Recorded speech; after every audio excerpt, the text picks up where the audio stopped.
Hey guys, we are back here at ESL TV for the Black Monster Cup. We're getting underway here with potentially our final game of the quarterfinals. It's Unicorns of Love up against eSuba, and right now UL have a one-map lead here in this best of three. And well, the winner of this best of three will go on to play with SK Gaming Prime, Ninjas of Pajamas, and Team Salsa in the semis.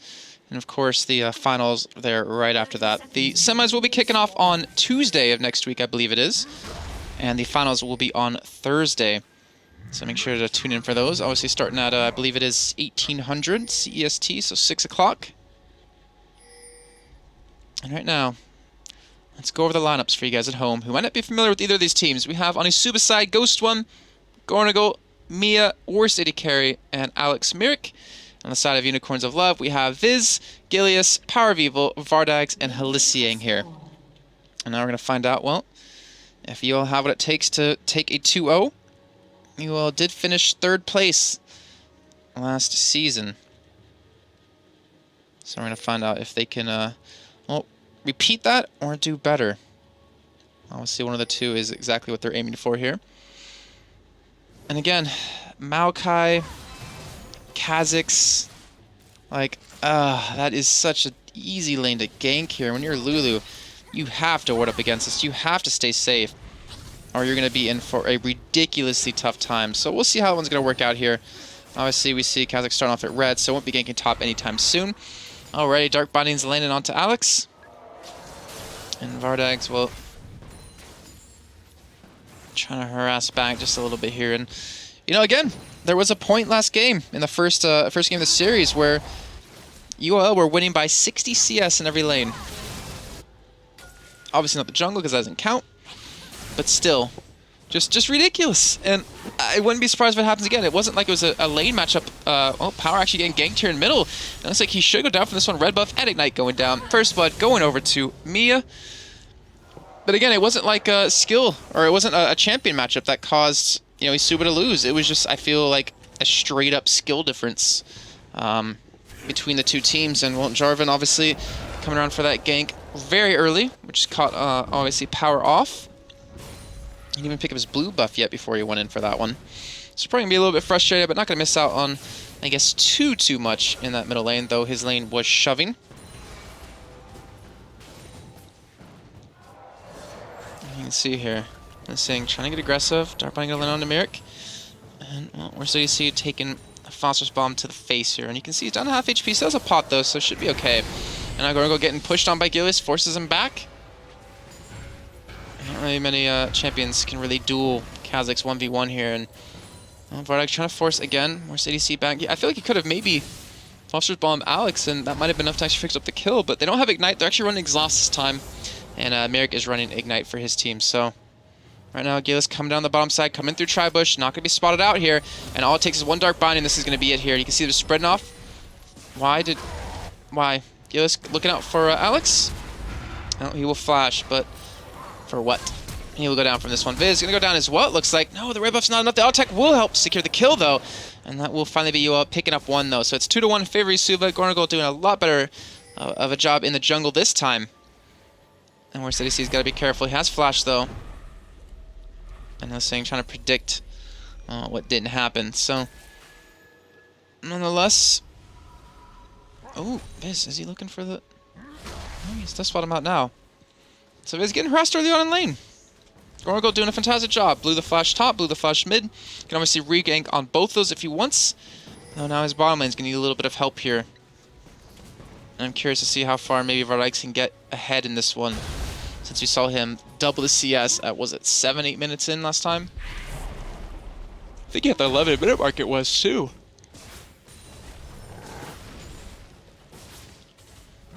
He's trying to keep away from getting under his turret here off the side, as you can see. Luckily for him, he does have his passive, does have his sustain, and well, Gilius is coming onto the top side, and I don't think Ghost knows. And all he needs is slow, and Viz, well, at least be able to cut him off here. It will be a twist advance here, just a few seconds. There it is. Flash is not up, and Ghost should go down from this one. We'll run over to Jarvan, but you know what, Gornagle's not going to be there in time, and Gilius will pick up the kill. Just as I was saying before, that lane is just ridiculous to gank. And knowing that Ghost has no flash, it's like, alright, free kills. Let's just camp that lane. Why not? I wouldn't be surprised if Gilius just does camp that lane. Get Maokai super fed, super tanky. His bottom lane's winning. Doesn't have to worry about that. His mid lane might need a little bit of help. But, you know, once you get Viz ahead like that, you can just go in and obviously gank himself. And the weirdest part was, I believe this ward did spot out Gillies coming to the top side, and yet it didn't matter. Ghost still played really aggressive there and got caught out. And Gillies still not even spotting out the pink right there, so a little bit unfortunate for him. Gornago will spot, I believe, Viz just leaving that top lane. And he'll head back as well here. And teleports are down between both top laners. Right now Orianna getting ganked here. Level 6, and Gillies is dead. The worst timing for that to happen. Power, though, looking for the return. He's on level 5, though. If he was level 6, this should be a guaranteed kill. He has not enough mana left here. 1 or 2 auto attacks could do it, and that's a double kill coming for Mia. And our Unicorns of Love starting to throw a little bit here. And a fantastic job of Mia right there, hitting level 6, popping the ultimate, killing Gillis, and then switching back with the auto attacks straight onto Power. And again, if Power was level 6, that would have been over. That would have happened. But it's all about taking advantage of the situation you're in. And he did that very well. And you can see Vardox still harassing bottom lane with Hissing. And here comes Jarl to side. Gornagle, will he have the knockup? Oh, Flash will come in. The Valkyrie will be used as well. So Vardox saving his Flash. That's one Flash down here. And Gornagle's doing a fantastic job of really getting around the map. Really providing these ganks. Not to mention when his mid laner can pull off a 1v2 like that. Don't really have to be too worried about that lane. And we come back with a Chalice, with an Amp Tomb, and Power going for a DFG as his first buy with that triple Doran's Ring, just trying to stay in lane a little bit longer. He also have that extra HP so he can't be bursted down, but he's now hitting level 6. He's about a level behind.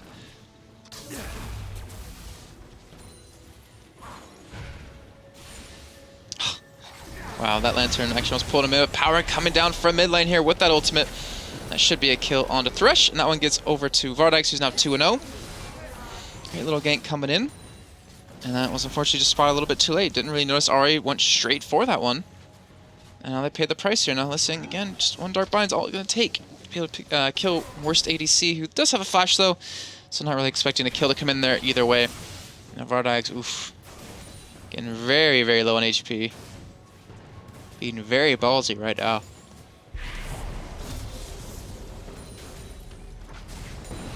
And look at this, in the top lane. Gillis waiting for his moment to shine. No Flash up on the Ghost. But he's now level 7. We'll have a knockup, and here they go. Straight onto him. Lulu gets the knockup up. And let's see if he has the HP to start this one. No Flash still to get away from this. And, well, Gillis does have a slow, though, with the red buff, and does have his ultimate as well to speed up. And that should be another kill coming in. Gillis picks that up. He's now 2-1-1. And now Unicorns of Love starting to build up a little momentum here. And obviously, by seeing that Gillis was in the top lane, they immediately head for Dragon, especially when Vardox and Hissing were back at base. So they will trade a turret for a Dragon. Potentially in the top lane, though, Viz actually stopped pushing, and Gillis is actually going for a blue invade. So interesting to see that actually you're going to be trading a Dragon for a blue. Obviously helps keeping it away from Orianna, but still.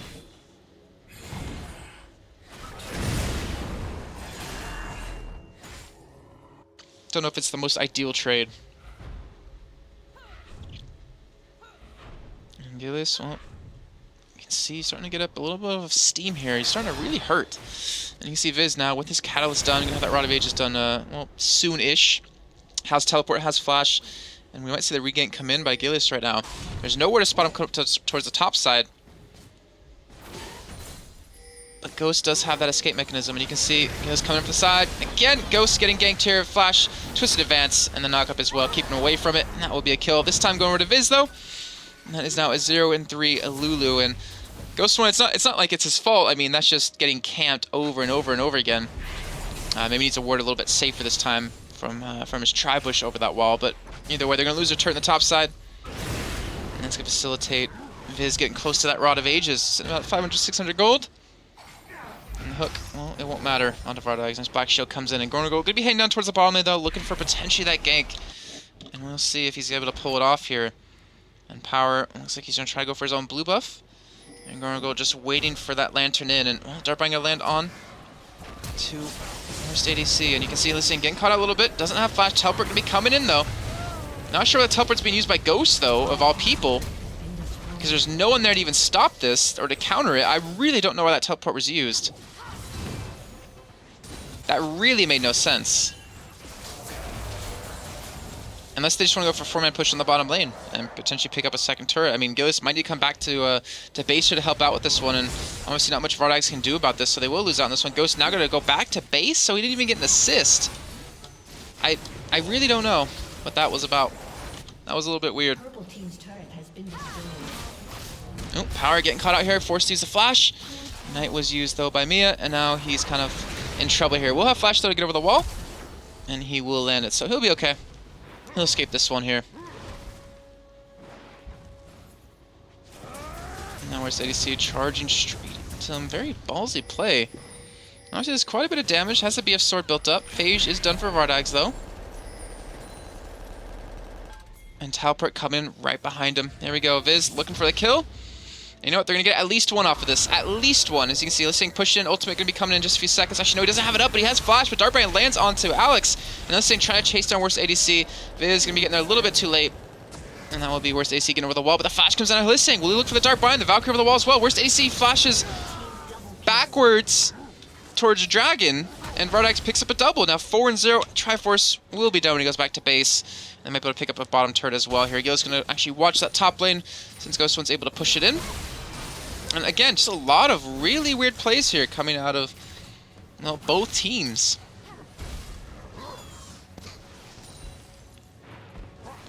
And Viz definitely going to have that round of ages done when he goes back.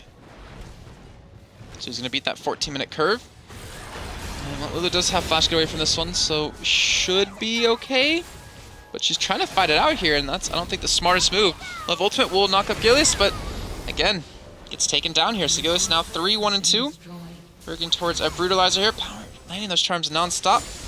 We'll actually ult into the knockup out of Gornagle. And Vardags will just be able to walk away from this. So Rod of Age is completed here for Viz. Triforce will be done for Vardags. And now it's starting to get that real snowball going here. 20.3 thousand gold to 18.4, only 13 minutes in. It's 8-5 in kills. And Unicorns of Love, of course, you guys might recognize them. Obviously going to be going up against Millennium in the Spring Promotion Tournament 2015. I'm actually curious what happens with the other two teams. I wonder if the losers from that tournament play against like the winners of some other tournament to determine the last two teams in LCS. Or 3 teams, whatever it is. 3 teams in LCS. No, last 2 teams. Yeah. I didn't really read into it if they did announce it. Alright, Viz spots out the pink ward though, so I'm able to clear that one out finally after it's been there pretty much the entire game. This thing coming from the side, Dartbind, not going to land on Alex this time though. But still, Vardags, Triforce completed. Pushing bottom, getting some free farm here. 100 103, so he's actually behind CS. Actually, every lane is kind of losing a bit. But it doesn't matter, they're ahead in gold. They're ahead in kills.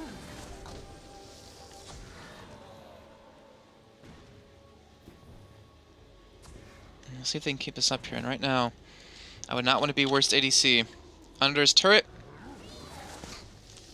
And he's got to run. He's got to leave this. He's got to go away. This is not going to be a smart play. We will have, obviously, Alex up to the side with Thresh, but again, Viz can just twist advance in there, and well, they're going to chase after this one. You still have Kha'Zix up to the top side. You have Morgana there as well. But they're actually not going to go for the fight here. They're not going to go for the dive. They're going to just push him straight back here and pick up, it looks like, a free turret, it seems. Down about half HP. Not sure if they're going to be able to get it in this wave. And here we go. Ahri up against Mia in the mid lane, and Power looking to finish this one off. Won't have... Actually, we'll have, sorry, one more ult charge left. But it will be a trade in favor of Mia. They'll pick up the kill. He's now 4-0.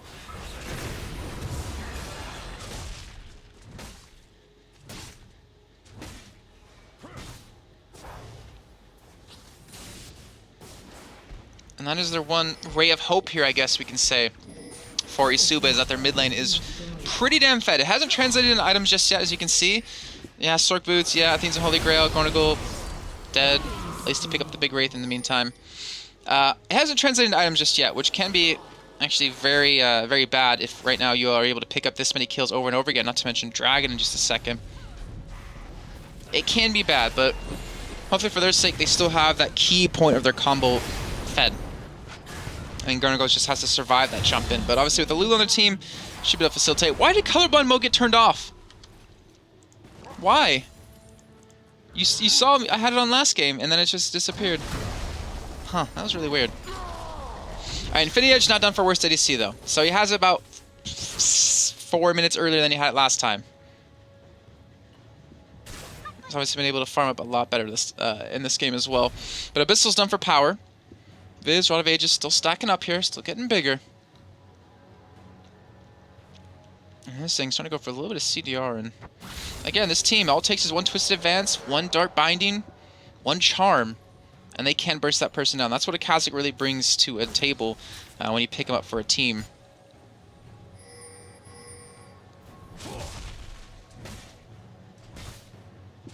I don't understand where people don't attack move into bushes. I feel like that's the only way to move into bushes, because then you get the attack instead of like taking reaction time into account. It's really weird. Alright, well, Viz can clip the pink himself. And the charm, well, it's the big canyon minion here. And look at that, Ahri going straight in here in the 1v1. We'll have Kha'Zix coming in from the backside. And worst ADC has flash, yeah. But he's gonna die. Achilles secures that one. 5-1 and 2 now. And he is getting scary, scary, scary strong. And I feel like he can just split push bottom himself if he wants and pretty much just 1v1 anyone at this point.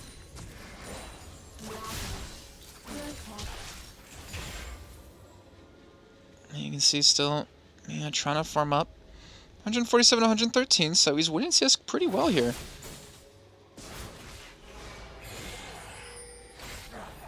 But again, I don't know if it's going to be enough, really. This one, just gonna hop away from this one. Won't be able to take out the pink ward just yet. We'll have a second chance though in just a few seconds. Now Unicorns of Love, what do they want to do? They're gonna start to push middle here. They're starting to group up just a little bit. Allowing power to split push bottom, it seems. Maybe he's just gonna shove the wave up so they can go for a turret. But either way, he needs the farm. He needs the levels. He needs to really catch up somehow. As you can see, he's pretty much full level behind Mia right now. And a smart play by Unicorns of Love, though. If a Baron would start or something like that, could mean trouble here. Viz being forced back right away. This thing coming from the side won't be unable to really make a move from that one. And we see eSuba starting to push on this turret. It's already very low on HP. I feel like they could pick it up here. Just a couple of attacks. And where's AD Carry just tanking that turret up down to below half HP. That's a little bit of a misstep here. He doesn't really have much lifesteal to really heal from this one. Oh, the Dark Bind almost connected on the Ghost. In the meantime, Power still pushing bottom. He's going to have a free turret here. And where's AD Carry? What is he doing? What is he doing? What is he doing? What is he doing? What is he doing? What is he doing? Why would you come straight into that? Like, why would you walk where she can see you? I feel like that was one of the worst moves you can make. Just right in their vision. And now Ahri will go down from this one. Gonna actually just suicide. So won't be missing on too much, but no reason for worst ADC to do that. Really was no reason. And you can see Gillis off to the side again, looking for the engage. They go straight onto Orianna, looking for that burst onto Mia, and Gillis will be kept out of the fight for a little bit here, and we'll just be able to jump away from this one. Vardag's getting caught under the turret, will be taken down with the help of the hook. Now it'll be a shutdown here if we're going to go picking the kill up onto him. That does take Corki to 4-1. And now the rest of eSuba are going to be able to push middle. They're able to get a turret off of this. Going to be able to even up the gold just a little bit. They're still behind, but this definitely helps out here. Not to mention worst ADC able to get a lot of free farm here in this bottom lane.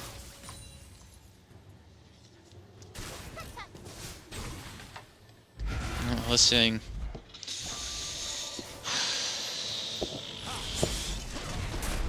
He'll have flash, so at least get away from this one, but he will first go back a little bit. We'll get hooked up. Doesn't matter, he gets killed either way. A little bit of bad play yet again from both teams. Really making some mistakes.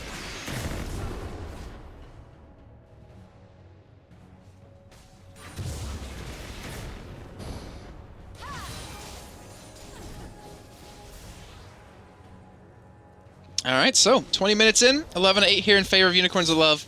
They still have about a 2,000 gold lead. Not as big as they had last time, obviously. Then again, they had what was like a 12k gold lead at this point. And they forced a surrender. Gillis going into a Hex Shrinker, trying to be able to survive the magic damage that's coming his way, which he's going to need up against this team, especially with Lulu and Orianna. Unicorns of Love, they want to push into this turret. They want to pick it up here, and I see very difficult to do up against a Lulu and a Colleen. But now Ghost one going back to base here, and this is going to be a turret. This should... No, never mind. Orianna and Jarvan are both there. I'll be able to hold on to this one for a little bit longer. We can see power up to the side with that ward. Trying to land a charm to burst someone down here. And of course, ADC just gets a little too close. He's going to be looking at his death again here. The hook not going to land, though. I know. Vizichachi coming in from the side.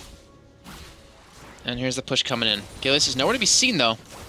They have to be careful. Vardax won't get the auto attack off. We'll pick it up. We'll dodge the hook as well here. Now looking for Ghost, and Vardax getting a little bit too aggressive. Won't get knocked up, and now Gornagle getting a little bit too far, and Gillis coming in, looking for the kill here, and Gornagle, he will go down for this one, getting a little bit too ham. And here's a flash coming out of Morgana, looking for a Dark Bind, looking for something. The charm will not land on a Ghost. And that flash will net them nothing, but they still get the turret. They still get a kill. And they lengthen their gold lead to almost 4K here. Now Dragon's up, bottom lane shoving. Looks like they're going to have themselves some free money. The ultimate of Orianna not connecting. That is a major ultimate down, and considering Dragon's going to be starting here in just a second, that actually might have been one thing that could have turned it around for him. But again, UL picking up Dragon. And they have a 4.5 thousand gold lead here. And that's extending to even almost 5K in just a couple seconds.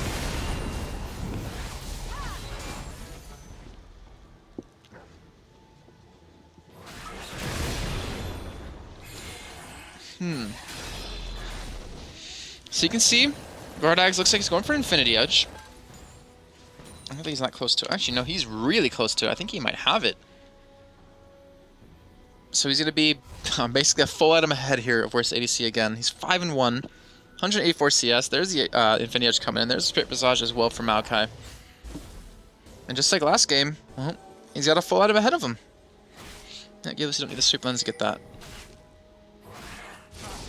Alright, so he'll be able to pick up the ward. Should be fine, though. Not really going to be able to lock him down. And the action was kills Gornagle, just a quick combo. So Gornagle's immediately like, oh, no, I'm out.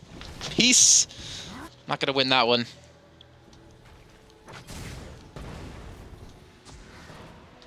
And let's see. Unicorns of Love, I feel like they could start to push in here. I mean, again, it's really hard to dive a team like eSuba when they have an Orianna. It's really hard to team fight a team like that as well when you have a Lulu, Jarvan, Orianna combo. But they need to look for something. They need to look for a mistake. They need to look for a favorable engage.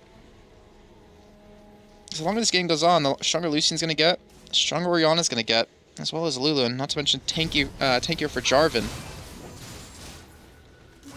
So stalling out the game really isn't a big possibility, though Kha'Zix, I mean, he will become ridiculously strong and he can split push. I feel like he could do that right now if he wanted, to be honest. And kind of force a turret. I mean, they have the top tier 2 they can take down. They have the mid tier 2 they can take down. There's no objectives to really contest right now except Baron, which I don't think Unicorns of Love are going to go for anytime soon. There's a couple of pings going down towards it, though. But again, they have power bottom. Corki not the best Baron killer with his current item setup. And again, those Dark Binding just landing non-stop here. Oh, Vardax getting caught up just a little bit. We'll get knocked out though as he tries to get away from this one. Well, now he has nothing to escape this. He's going to be all by himself inside the Cataclysm. And Gornagle will pick up the kill. A great Lulu ultimate coming in to knock him up in the middle of his Valkyrie as well. Fantastic job. Now eSuba going to be able to start to push in here. We see Power actually rotating from the bottom side, looking for maybe a little bit of play on that mid lane. And let's see. Oh, that's a Thresh. Does actually dodge the charm. Someone was able to get away. The hook. Well, I don't think it's going to land. And, oh, God, that was really close. I don't think Jarvan can do much about this since Arya obviously has ultimate up. But they're going to try. Actually, they just back away. They realize, all right, we're not going to catch you. But your ultimate's down. So at least we got something out of nothing there.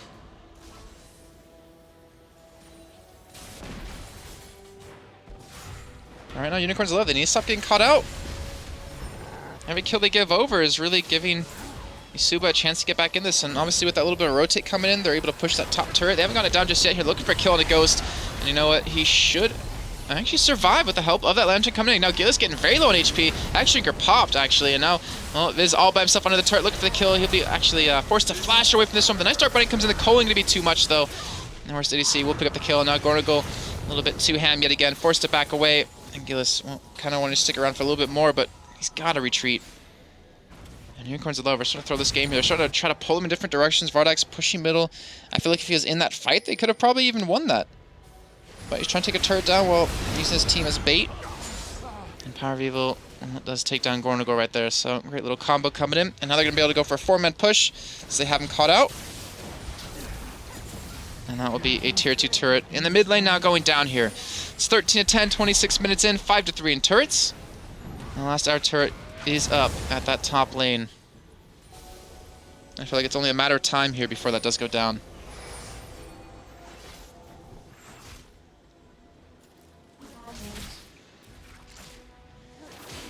Youmu's now done for worst ADC. DFG now done for power.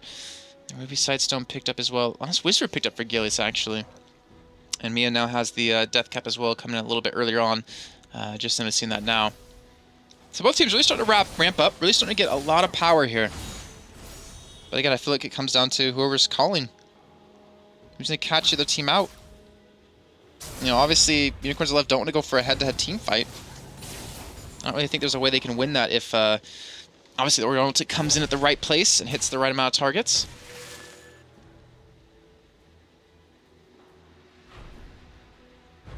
And again, Gilius really, really fed here. Let's say trying to get a little bit of ward coverage, trying to get a little bit of map control here with that.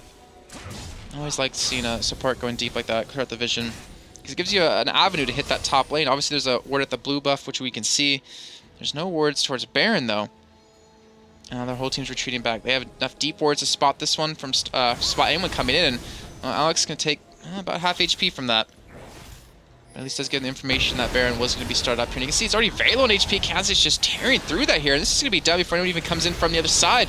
And right now, eSuba are going to lose a Baron here. And they might even lose a fight because right now, UL can go in for it. And it looks like they're going to go for the trauma to someone. Who are they going to hit? It's going to go. They're going to go for the burst onto him. He does flash away from this one. Gets a little bit distance. Goes back in. A little bit of a misclick on the map right there. Now Gil's looking for another person, another target. Does get the slow onto where City carry, but he's able to run away. He's able to escape that one. But still, now with 5 men up against 4, with Baron buff, with having the Jarvan down, their ball delivery system, they can go for the push. They can go for the inhibitor turret here.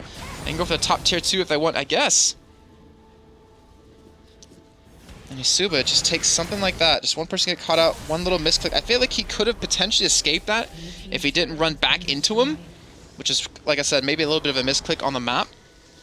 But still, that's a very costly misclick. And you'll see why, as this turret taking a lot of damage already. And Gil's charging straight into worst ADC. Will not be able to pick up the kill, and he will actually go down from this one. So get a little bit cocky.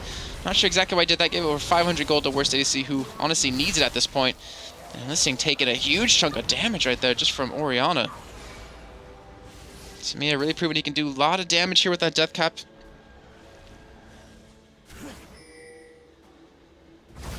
And Unicorns of Love unable to push down an inhibitor turret, even having Jarvan down. So, gonna go back to the drawing board here. Probably gonna pick up Dragon. Probably go back, buy up a couple of items. And I wonder actually, what is Vardag's gonna go for next? That's what I'm really looking at. Is he gonna go defensive or is he gonna go offensive again? Is he gonna go like a Bloodthirster? Play the Rune King? I feel like Blade might not actually be that bad at this point, since he's getting jumped on by Jarvan every time. Just like, alright, pop the Blade. A little bit extra healing from that. Bit of mobility. And survivability is, well, really key for him right now in these fights.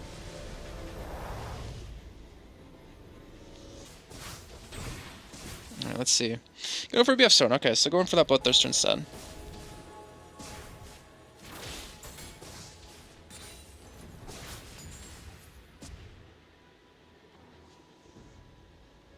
And you can see 6-2-3 here for Gilius. Definitely helping carry the team here. Arnag's at 5-2, but on the other side, you know, Mias still hasn't died yet. He's 4-0-4. You know, we're steady seeing at 3-3 with 228 CS as well, so he's starting to get really fed here. He's still, unfortunately, behind a little bit. You can see in the top lane 1, 4, and 5 here for Ghost 1, who has Athenes, has a death cap, has a Sheen as well, almost done with a Lich Bane. So he's trying to get really strong here. And well, Gil's gonna get hooked up, and well, he should be fine, but still, nonetheless, you have to be careful. He's not tanky at all. And I feel like he has to split push at this point. Like, they have to let him split push if they want to have him be useful for anything. Here you go, you can see them trying to siege away at this turret. You can see Viz top lane with teleport available, still trying to push that one up. Trying to force a little bit of a split here, and right now I assume we need to make a choice. Do they want to go for the fight? Well, they know Malachi's not here, and they don't have any pressure on their top lane. Or are they going to wait, let him push up, and then force to maybe send one person to clear that top and then only have a 4-on-4 fight if it does break out? I think you guys can tell which one I'm a fan of. Going for the fight right now. Obviously, teleport will come in, but then again, it's a 5-on-3 here. You have power pushing bottom, you have Viz pushing top. You have to make a choice right now. You cannot sit here and just wait the turret. You have to choose. All right, we're going to fight. Are we going to defend this one? Are we going to send who where? You can see Ghost going to respond to the top lane pressure. Bottom lane, no one's responding except Gornago, which isn't even the right target right now. You can see where's they see forces ultimate, but that turret, it's almost gone. It's going to go down here with one more hit, and they will escape everything. The hook and their ultimate missing, and now they have the opportunity to push in here for this inhibitor. Dart Binding not going to land onto me as he does flash away from this, but doesn't matter. They have Vardax to take down this inhibitor. They have right now Viz coming in from the side as well to help out, and they can look for a fight here. The ultimate can be used out of power. Doesn't land the charm, but just do a good amount of damage here. Backs away, and now Viz going in ham, going in really deep here. Going to actually be taken down in just a split second, I would imagine. Worst AD carry will pick that up. The nice knockup, and Cataclysm coming in, blocking them out. They even try to get the nice little ultimate to knock them up here. And right now, Unicorns Love, they're struggling to run away from this one. But look at that. We see Vardax pick up another. He's looking for maybe a third in this one as he picks up the double right there. Looking for maybe another on top of this if he can catch out Alex. And the flash comes out, goes, jumps in. Unfortunately, he doesn't get the kill on Tamiya under the fountain. They pick up 2 more kills off of that. So it's a 2-for-3 trade in favor of Yulo. They pick up the inhibitor bottom. They won't have Dragon or Baron up just yet here, and they might be able to push onto this middle turret as well here in just a few seconds, as they still have a lot of time here. But you know, you think about that last fight, if Mia had ultimate up during that combo with the, you know, going to go catching well, pretty much every single man out here in that Cataclysm, that would have been a completely different story. But they will lose a second inhibitor turret for this one. So they won't lose the inhibitor just yet, since they obviously have the respawns coming in and the home guard boots, so they're just going to back away. How much money they have to spend? A good amount, 2,000 here for Vardax. He'll have his Bloodthirster done. Zonia's will be done for power as well. And Viz did pick up a Frozen Heart here, so getting very tanky, getting a high amount of damage. And Gornago, who now is starting to build tanky, you know, has a Negatron Cloak, has a Chain Vest, has a Giant's Belt, maybe going to go Guardian's Angel. He's just not tanky enough to deal with this.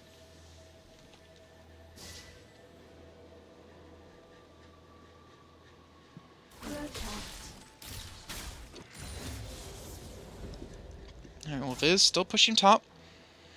Mama Mortius now done for Gilius. And you can see where CDC, you know, has a Last Whisper. And if you compare both teams, like what does UL have that, you know, eSuba doesn't have? It's a tanky top laner. You have a Frozen Heart on him, so you force the AD carry of their team to build armor, where your AD carry, since he doesn't really have anyone to worry about, can just build full damage here with that Bloodthirster. Get survivability, and still shred through Gornago on the other team, and that's one of the big differences here between them two. And it's one of the differences that might actually cost the game for eSuba. And look at that, Ghost taking a lot of damage, looking for the engage here. You see, trying to get a slow, Gornago trying to come in from the side. And Viz is not here. Gillis actually going to catch him out. He misses the EQ combo over the wall, and right now you can see Gornago trying to run away for this one. But he's on low HP. He's going to be forced to go back to base, and this will be a middle inhibitor going for them. This thing popping the ultimate onto Mia. Has no flash to get away. The ultimate will land on Vardax though, but nonetheless he'll get taken down. And I'm looking for kill number 2 here to see Alex getting caught out by the Twisted Advance. Gillis picks up that one. And that's 2 men now down. Power View, gotta be careful though. Mikhail's gonna be used to keep him alive. And they have Supermans pushing bottom. They have the ability to finish the game if they want to right now. 34 minutes in, it's 19-13. You can see all it takes is one charm or one Dark Bind to land. They do land the Dark Bind to Gornago, not the target they necessarily want. But that doesn't matter. The first Texas turret's gonna go down. The second one gonna fall there very, very shortly. Even Gigi's being called out here. Gillis going in ham here, trying to pick up a kill or 2. And Gornago just gonna use the Cataclysm and lock them down. And that will be 2 more kills coming in. So, Unicorns of Love in a 2-0 here, gonna pick up the victory. Going to secure themselves a spot into now the semi-finals here with SK Gaming Prime, Ninjas in Pajamas, and Team Salsa. And again, well played. Didn't have the best of starts in the beginning, I'll say. They definitely struggled in that one, as we saw how the game really kicked off. But either way, they did a great job. They came back when it needed, when it mattered. And not to mention Vardax finishing at 10-2-2 doesn't really suck. Gillis at 8-3-6. Power at 2-4-10. Didn't have the best of games. Really didn't, but doesn't matter. You can have a slack off once in a while. Unfortunately, eSuba, they did come in last second, you know, obviously for Gamers 2, and they did win a little bit of money, actually getting out of groups and into the quarterfinals. So congratulations to them for that at least, and congratulations to Unicorns of Love. I hate that name. I really do hate that name for getting into the semifinals. So guys, that means we're going to be done for today's show. It's just a quick best of 3 we had to show you. But obviously Tuesday coming up, And Thursday, I believe, we have the semifinals and the grand finals plus third place match. So make sure to tune in next week. Make sure to follow the Twitch channel because we do any League of Legends casting, whether it's Intel Extreme Masters, Black Monster Cup, EPS, EES, whatever it is, it's always going to be here. You can obviously follow me on Twitter as well, as you can see on the bottom hand side of your screen. And hopefully we'll see you guys obviously next week. Have a good one, and we'll see you then.